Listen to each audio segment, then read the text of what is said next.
7h, 9h, Dimitri Pavlenko. L'édito politique sur Europe 1. Bonjour Vincent Trémollet de Villers. Bonjour Dimitri. Du Figaro, le ministre de l'Éducation nationale, Pap Ndiaye, a reconnu hier qu'il existait un phénomène des abayas dans les écoles en France. Ce phénomène, c'est celui du vêtement islamique que des élèves choisissent de porter par volonté identitaire. Oui, et c'est un événement. Enfin, notre ministre de l'Éducation nationale est sorti du déni. Alors, depuis sa nomination, il semblait plutôt s'intéresser à la lutte contre les stéréotypes de genre à l'école maternelle ou s'inquiéter de l'absence de débat nuancé en France sur les questions ethno-raciales. Ce sont le mot qu'il a dit lors d'une conférence à New York il y a 10 jours. La pression islamique à l'école, ce n'était pas son sujet. Mais en fait, c'est logique. Pap Ndiaye a été nommé pour cela, pour faire oublier Jean-Michel Blanquer, Blanquer et ses convictions laïques, Blanquer et ses prises de position publiques contre le wokisme. Mais en fait, la pression islamique à l'école est trop criante pour continuer à faire comme si elle n'existait pas.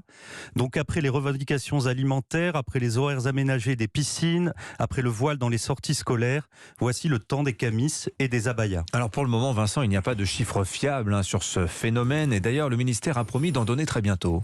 Oui, il n'y a pas de statistiques et on va certainement trouver très vite des fact-checkers qui nous diront qu'il y a un sentiment d'islamisation à l'école comme il y a un sentiment d'insécurité dans les rues de Nantes. Il n'y a pas de statistiques, mais il y a malheureusement des faits récents qui sont éloquents. En septembre, les policiers ont interpellé un jeune homme qui menaçait une enseignante du lycée Simone Veil, c'est à Paris dans le 3e arrondissement. Durant une sortie scolaire, la prof avait demandé à la sœur de l'agresseur de retirer son voile.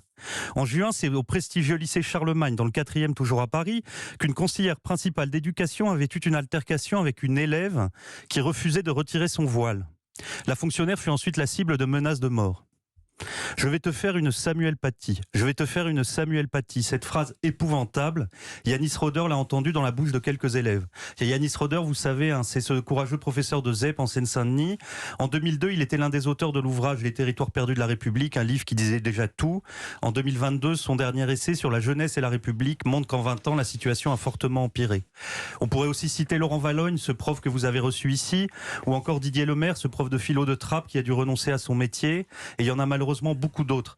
Donc impossible de donner aujourd'hui le nombre d'abayas, mais la poussée de l'islam politique à l'école est documentée, et ce depuis très longtemps. Alors les sondages, Vincent, montrent également une indifférence, quand ce n'est pas carrément de la défiance vis-à-vis de la laïcité. Oui, c'est spectaculaire chez les jeunes, mais la laïcité est malheureusement trop fragile quand l'école a détruit méthodiquement tout ce qui la façonne.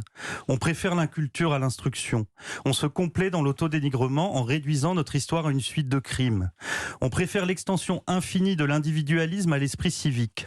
Franchement, comment demander aux chefs d'établissement de résister à la pression du vêtement islamique porté par leurs élèves quand on leur commande en même temps de céder à ces mêmes élèves s'ils veulent changer de genre d'un jour à l'autre ? Et c'est cette école déconstruite qui est le réceptacle d'une immigration anarchique et continue. Elle est donc incapable d'assimiler ces nouveaux arrivants. Hier, c'était à l'école qu'on faisait des Français. Aujourd'hui, c'est à l'école que, malheureusement, la France se défait. Merci Vincent Trémollet de Villers du Figaro. Je signale la une de votre journal sur ce même thème, l'école désemparée face aux vêtements islamiques. On en reparlera tout à l'heure à 8h40 dans le club de la presse Europe 1. Merci Vincent, 7h56.